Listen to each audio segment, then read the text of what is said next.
everybody, it's Tom Christie back in the carving shop, ready to work on another project. And before I get started on that, I wanted to talk, I've had a lot of questions about wood. Tom, how do you select a good piece of Tupelo? I'm going to give the caveat on the front end here. I am a decoy carver, not a fully decorative carver. So the consistency of the wood is not as critical in general decoy carving where you're working to a smooth surface. You have to ask a decorative carver, you know, the intricacies of selecting a piece of wood for decorative carving where you're stoning, you're burning.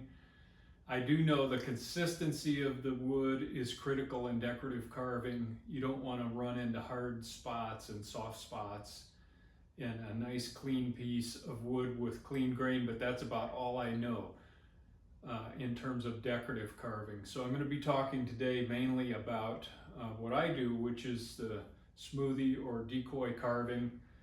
And really, lightness is the key. You know, when I go to select Tupelo, I'm looking for the lightest, cleanest piece of wood I can find. And I'll talk about how you can find that. I am not going to go through this person sells good wood, this person doesn't sell good wood. I don't want to get into promoting one person over another.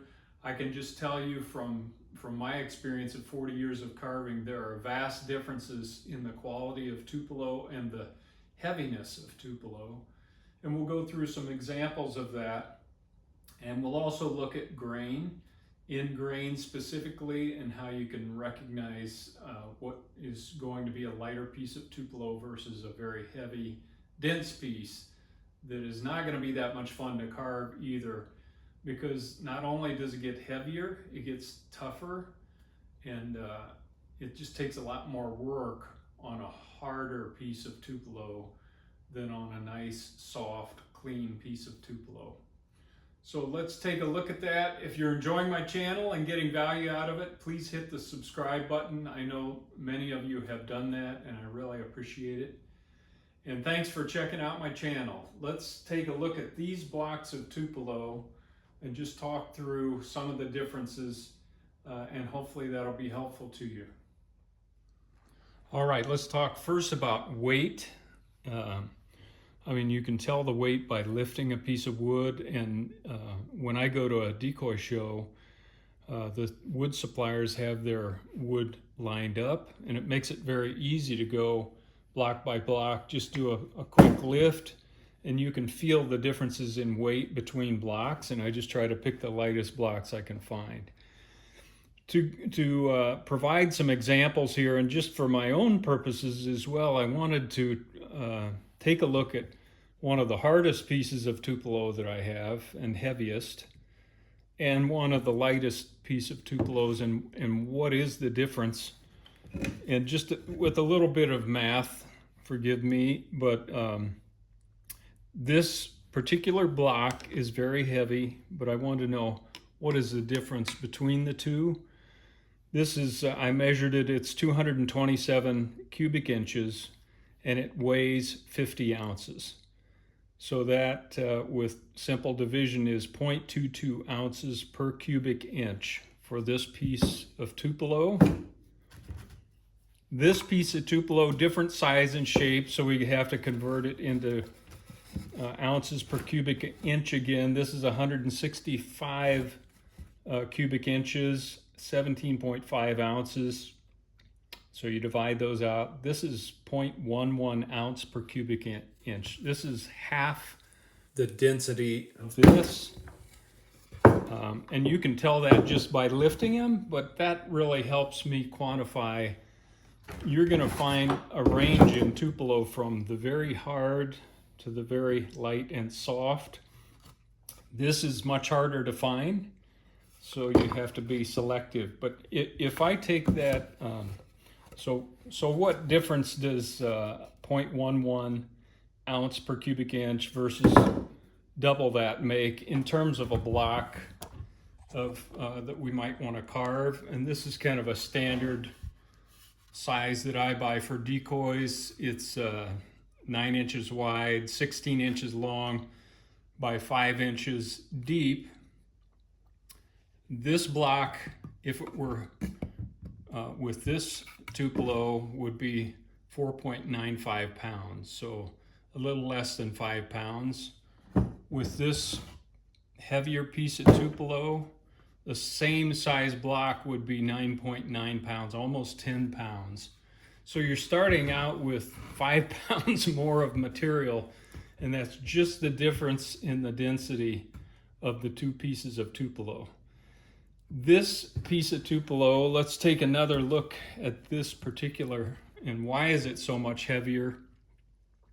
You know, this is basic common knowledge, but I'll reiterate it here. These rings, growth rings, are very close together. Some of these are very close together, and the tighter these rings are, generally, the heavier the piece of wood is going to be, because it's just more dense with that kind of tight growth ring. This piece of Tupelo, let's look at the end grain on this, and you may not be able to see this in the lighting that I have, but these growth rings, if I pencil them in, are, you know, a 1/2 inch to a 1/4 inch wide. And so the larger the growth rings, generally, the lighter the piece of Tupelo. So that's another quick way when you're at a decoy show, you can take a look at the end grain of the Tupelo. And here's a block that I purchased. You can see that's kind of an intermediate, and there are some variations. There are some larger growth rings and some tighter growth rings near the exterior of the tree. So look for larger growth rings, just check the weight, and this is going to be a much nicer piece of Tupelo to carve. It's just going to carve like a dream, as opposed to one that is so dense and so heavy that it's just going to be like iron to carve. And by the way, both of these pieces of wood came from Louisiana. I'm not going to talk about suppliers, but I am going to say that just because it's from a region doesn't mean it's great Tupelo. I get most of my Tupelo from North Carolina, which is another Tupelo growing region, but I've never experienced wood like this before. This is just a dream to carve. Unfortunately, I don't have much of it. So let's take then another look at some variations that you'll see in Tupelo. Along with density, you're going to see some differences in coloration. I've got 2 blocks here. This is a very light block. You can see the growth ring. I hope you can see the growth rings are relatively large. But you can see some staining on this block, some discoloration. And if you're a decorative carver, you might want to stay away from that type of thing, because these areas tend to be very soft and almost punky. And they're kind of mixed in throughout. For me, as a decoy carver that wants as light as I can get, I don't mind this at all. It carves fine. It holds up when it's finished, but it just contributes to the lightness of the wood. Here's another example piece that I'm just showing because the growth rings show up pretty well on this piece. This is another fairly light piece of North Carolina Tupelo, and you can see those growth rings are pretty large. The other thing I wanted to show is the side of this particular piece, because along with this type of discoloration, it kind of runs throughout this piece of wood. You can see those kind of brownish tones, and that I would say is going to have some variations in the hardness, again, because you're going to have some soft areas and some harder surrounding areas. but for me, that's still a great piece of Tupelo, and I can use that all day long in decoy carving. Hey, just one more caveat, and I'm full of those today. As I was putting this video together, I've given you some tips on wood selection, but you're always going to find some inconsistencies once you open the piece of wood up and get in there and start carving. I've gotten pieces of wood that I think are beautiful, and I get to carving on them, and they're harder than I would have anticipated. And all you can do is kind of grit your teeth and get through it and work a little harder on the carving. Or you can always chuck it for firewood, but Tupelo is pretty expensive, so I'd recommend forging ahead. I just wanted to mention that because there is no surefire method of selection that your piece of wood is going to be perfect. And I don't think any supplier can guarantee that either. All right, well, that was a very quick intro to Tupelo wood selection. Hopefully some of those tips will be helpful, especially to newer carvers out there that have never purchased Tupelo before. If you're going to a show, that'll kind of educate you on some of the things that I look for when I'm looking for a good piece of Tupelo. I don't claim to have the corner on all knowledge on good wood selection.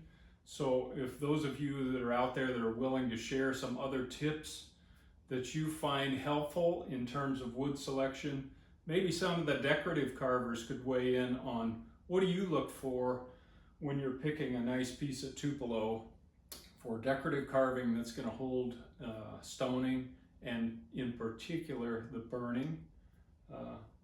But if you're willing to share, just put it in the comments section. Much appreciated. Part of this channel is just about sharing information, and some of the feedback that I've gotten has been very helpful as well. So until next time, Tom Christie signing out. Good carving to you.